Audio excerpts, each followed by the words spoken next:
cielo, construcciones a escala, noches de calor y el agua aún contaminada, plásticos que arrojan billeteras con más lana, con sus actos arrojaron las palabras malgastadas, sonrisas satisfechas por sacarle una tajada. Qué falta de respeto y qué falta de confianza, tenemos a esos pocos que pudieron mi manzana, se volvieron como un virus contagiosos enfermando a la manada, sangre derramada que se seca por la cera, andamos en la juega, ya no sé qué nos espera.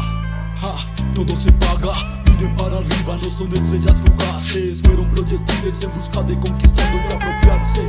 explotando los recursos y contaminando el aire, haciendo tratos sucios, dinero bajo cuerda, es el imperio de las ratas. Que mi terreno no se salva para hacer sus fechorías, por unos estamos en la mira de grandes masas que apuntaron señalando, diciendo que somos parte de una plaga, por las rutas que cruzan malinterpretan miradas. Espero que se acuerden que hay más sociedad que espera una sonrisa, quieren vivir solo el momento de los pocos días, y que sigan los muertos de los que hoy están en listas. ¿Y qué pasa por tus sentidos? Sigues tan confundido, ¿no has notado el cambio de los últimos partidos? Pues así quiere el gobierno, consumidos por el odio, consumiendo más productos de su cochino negocio. Somos culpables, gotados por los cambios ambientales, qué desastre, caminamos tan sedientos, el sol nos quema, bajo el mismo cielo, personas que descansaron a las malas, otras que no entendieron que las horas están contadas, hablando de los desastres, que está en la ciudad del caos, del ritmo fino, de compositores, de bandidos desconocidos, del pedazo que es caliente, pero de lo mismo nos ha producido tanto frío,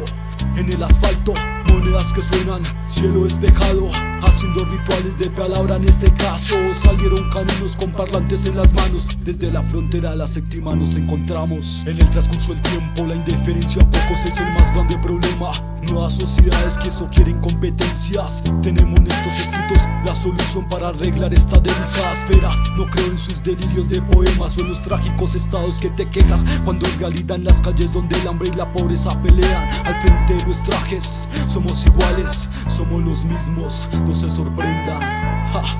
debajo de este cielo todo se paga, miren para arriba, no son estrellas fugaces, fueron proyectiles en busca de conquistando y apropiarse,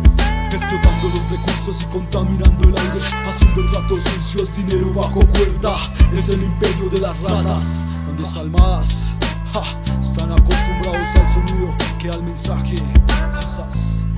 desde la CUP. Queremos bajar el cielo a la tierra y que a veces nos apuramos un poquito en eso y nos equivocamos, cometemos errores, son buenos errores y son errores que se cometen mientras uno anda buscando el paraíso en la tierra.